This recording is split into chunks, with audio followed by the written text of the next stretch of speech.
இங்கு 50 ஆண்டு காலத்திற்கு முன்னர் அல்லது அரசர்கள் ஆண்ட காலத்தில் இருந்து நாங்கள் நோக்குவோமே என்று சொன்னால், எங்களுக்கான பண்பாடுகள், எங்களுக்கான கலாச்சாரங்கள், விழுமியங்களை பாதுகாத்த வகையிலே எங்களுடைய தமிழ் மக்களுடைய, குறிப்பாக யாழ்ப்பாணத்து மக்களுடைய செயற்பாடுகள் இன வேறுபாடு இல்லாமல் நடாத்தப்பட்டவை யாவரும் அறிந்த உண்மை. குழந்தை காலத்தில் நாங்கள் அந்த விழாக்களை பார்த்த அனுபவ ரீதி உண்டு, அனுபவங்கள் பல உண்டு. அதற்கேற்ற வயதுடையவர்களுக்கான சமாந்தர வயதுடையவர்களுக்கு தெரியும், 30 ஆண்டு காலத்திற்கு முன்னர் யாழ்ப்பாணத்தினுடைய விழாக்கள் எவ்வாறு கொண்டாடப்பட்டன என்று.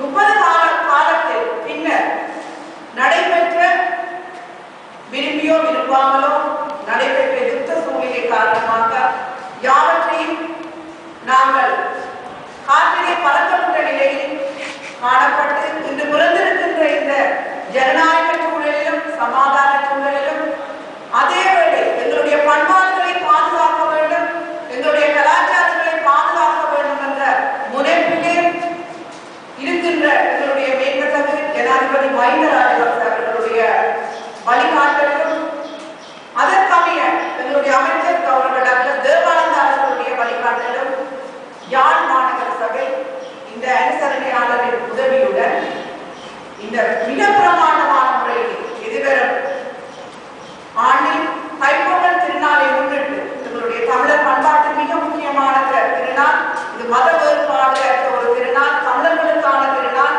சைவ மக்களுக்கு என்று இல்லை, இது மத வேறுபாடு இல்லாத தமிழ் மக்களுடைய ஒரு திருநாள். இந்த திருநாளை நாங்கள் ஒரு விமர்சையாக நாங்கள் கொண்டாட கொண்டிருக்கின்றோம். இந்த வகையிலே உங்களுக்கு தெரியும், கடந்த வருடம் சூரிய பொங்கல் நிகழ்வு என்றுமே நடைபெறாத விதத்திலே மேன்மதகு ஜனாதிபதி அவர்களுடைய வருகையை முன்னிட்டு துரையப்பா ஸ்டேடியத்திலே மிக பிரமாண்டமான முறையிலே இது தயாரித்து அளிக்கப்பட்டது.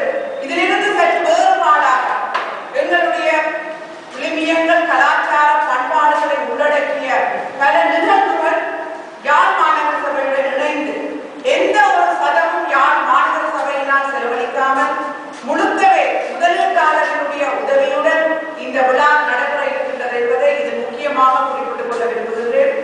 இந்த வகையிலே பல்வேறு வகையான நிகழ்வுகள் இந்த விழாவில் அரங்கேற உள்ளது. இது முழுக்க முழுக்க தமிழர்களுடைய பண்பாடுகளையும் கலாச்சார பண்பாடுகளையும் வடிவமைப்பதாக அமைய இருக்கின்றது. இந்த வகையிலே சிறுவர்கள், பெண்கள், ஆண்களுக்கான போட்டிகளில் மிக முக்கியமான போட்டி, பெண்களுக்கான போட்டியில் தமிழிச்சி என்ற ஒரு போட்டி, அடுத்த தமிழன் என்ற ஒரு தெரிவு. இது ஆணழகன் தெரிவும் அல்ல, பெண்ணழகி தெரிவும் அல்ல. இந்த தமிழிச்சி என்பவர் எவ்வாறு இருக்க வேண்டும், யாழ்ப்பாணத்தினுடைய தமிழிச்சி என்பவர் எவ்வாறு இருக்க வேண்டும் என்பதற்கு பல்வேறு விளக்கங்கள் எங்களுடைய குழுவினால் மேற்கொள்ளப்பட்டு சிறந்த கோலம் போடுகின்ற தெரிவு, சிறந்த மாலை கட்டுகின்ற தெரிவு, சிறந்த ரீதியில் தமிழர்களுடைய பண்பாட்டுக்கு அமைய சமையல் செய்கின்ற தெரிவு, இவ்வாறான கலாச்சார விழுமியங்களை உள்ளடக்கிய முழுக்க முழுக்க தமிழர்களுடைய வாழ்வியலை பிரதிபலிக்கக்கூடிய வகையிலே இந்த தமிழிச்சி பெண், யாழ்ப்பாணத்து பெண் எவ்வாறு இருக்க வேண்டும், முடியலென்றால் எந்த ஒரு மேலத்தைய சாய்வும் இல்லாமல் எங்களுடைய பண்பாடுகளுக்கு அமைய இந்த தமிழிச்சியினுடைய தெரிவு போட்டி நடைபெற இருக்கிறது என்பதையும் இது கூறி வைத்துக் கொள்ள விரும்புகிறேன். அடுத்தது தமிழர்.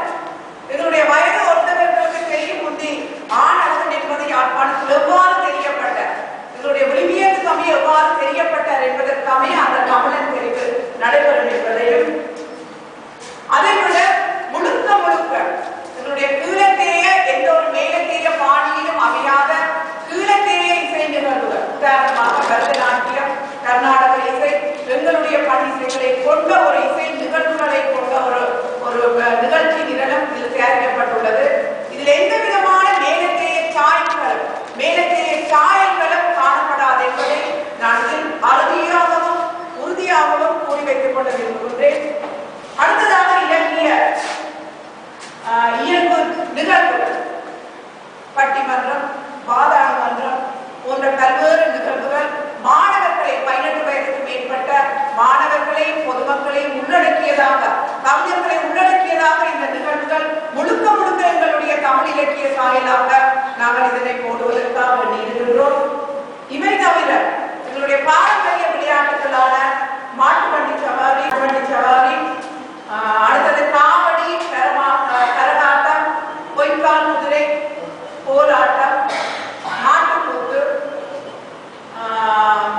சிலம்படி, கரையோர மக்களை ஊக்குவிப்பதற்காகவும் கரையோர இளைஞர்களுக்கு இவ்வாறான போட்டிகள் எல்லாம் கடந்த காலங்களில் இருந்தது என்பதை இளைஞர்களுக்கு ஒரு அறிவூட்டுவதற்காக படப்போட்டி போட்டி, தமிழர்களுடைய விளையாட்டுகளான கபடி, வலமேறுதல், கிட்டி விளையாட்டுகள், கைமுட்டி உடைகள் போன்ற ஆண்கள் இருமாதாரத்துக்கான போட்டிகள், நீச்சல் போட்டிகள் என்ற வகையிலே முழுக்க 100% தமிழர்களுடைய பாரம்பரியங்களை இன்று இருக்கின்ற தெரியாமல் இருக்கின்ற இளைஞர்களுக்கு இந்த இளைஞர்கள் இன்று ஒரு வேலை செய்ய மோகத்திலே இதுதான் எங்களுடைய கலாச்சாரம் என்று துவண்டு கொண்டிருக்கின்றார்கள். இதனை அடிநோக்கி மாற்றுவதற்காகவும் இதனை அவர்களுக்கு தெரியப்படுத்துவதற்காகவும் 100% என்னுடைய தமிழர்களுடைய கலை பண்பாடுகளை கொண்ட போட்டிகளாகவும் அமையும் என்பதையும் இச்சரணத்திலே கூறி வைத்துக் கொள்ள விரும்புகிறேன். இது சம்பந்தமாக என்னுடைய அரசரணையாளர் சில கருத்துக்களை உங்களுக்கு கூறி வைத்துக் கொள்கிறேன்.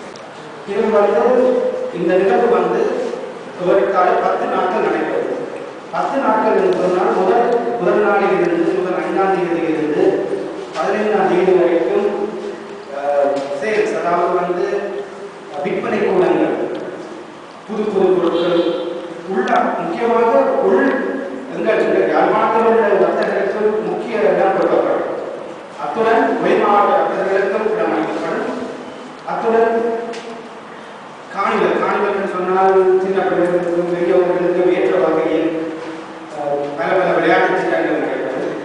அதை விட நகரமாக சொன்ன மாதிரி மற்ற இதுகள் நடைபெறும். கடைசி 3 நாளும் மேடை கச்சேரிகளும் வான வேடிக்கை, முக்கியமாக இப்பொழுது முந்தைய மாதிரி யாழ்ப்பாணத்தில் மீண்டும் வான வேடிக்கையை நாங்கள் எங்கள் மக்களுக்கு கொண்டு வருகிறோம். அதுக்கான ஏற்பாடுகள் நடைபெற்றுக் கொண்டிருக்கிறது. இவற்றை விட பலவிதமான பாடசாலைகளை சம்பந்தப்படுத்திய கட்டுரை போட்டிகள், கவிதை போட்டிகள், பேச்சு போட்டிகள், விவாத போட்டிகள் என்று பலவற்றையும் நாங்கள் இந்த நிகழ்ச்சிகளை பட்டியலில் விட்டு வைத்திருக்கிறோம். ஆகவே இந்த நிகழ்வு ஒரு இலங்கையில் தமிழ் மக்களுக்குரிய ஒரு தேசிய நிகழ்வாக அமைப்பதற்கு நாங்கள் ஒரு எண்ணங்கள் கொண்டு வேலை திட்டத்தை நடத்துகிறோம். எந்த ஒரு நிகழ்வை மாறி இல்லாத வருடாந்தம் நடைபெற உள்ள ஒரு தமிழ் தேசிய நிகழ்வு. இங்க யாழ்ப்பாணத்தில் மற்றவர்கள் மட்டும் மற்றவர்கள் கலந்து கொள்ள வேண்டும். இங்க இலங்கையிலிருந்து வெவ்வேறு கலந்து கொள்ள வேண்டும். மற்றது தமிழ் மக்கள் மட்டும் கலந்து கொள்ள விரும்புகிறது. எந்த ஒரு போட்டியிலும் அதாவது வளர்ந்த போட்டியில நாங்கள் தமிழ் மக்கள் தான் கலந்து கொள்வோம் என்ற ஒரு இதை ஒரு தேசிய நிகழ்வாக நடத்தி இதை ஒரு மாபெரும் வெற்றியாக உருவாக்கி வருடாந்தம் செய்ய வேண்டும் என்பதுதான் எனது இன்பம். சொற்மடங்கு மென்மொழி மாந்தர் ஒரு இன்பத்திலும் பன்மடங்கு அதிகமா. அவை அந்த எண்ணத்தை அந்த ஆடவன் என்பது வீரம். அவர் அந்த உடலை தக்கவரை பங்கப்படுத்திக் கொண்டு விவசாயம் செய்கிறார்கள். உடல் உழைப்பை பயன்படுத்தித்தான் அவர் விவசாயம் செய்கிறார்கள். மீனவர்கள் கடலுக்கு போகிறார்கள். தங்கள் உடலுக்கு வெளியே பயன்படுத்த அதற்கு நீர் போக முடியாது. கட்டுமரங்களும் இந்த படங்களும் தான் இந்த உடல் வலிமைகள் அவருடைய ஒரு மூலதனம். அவை இந்த விடயங்கள் எல்லாம் இன்னும் மறக்கப்பட்டு நாங்கள் வேறொரு கட்டத்திலே வாழ்வு நிலைக்கு வந்துவிட்டது. உண்மையாக இவர்கள் இப்பொழுது இந்த முயற்சி நம்முடைய பழைய பண்டைய பெருமைகளை நிலவு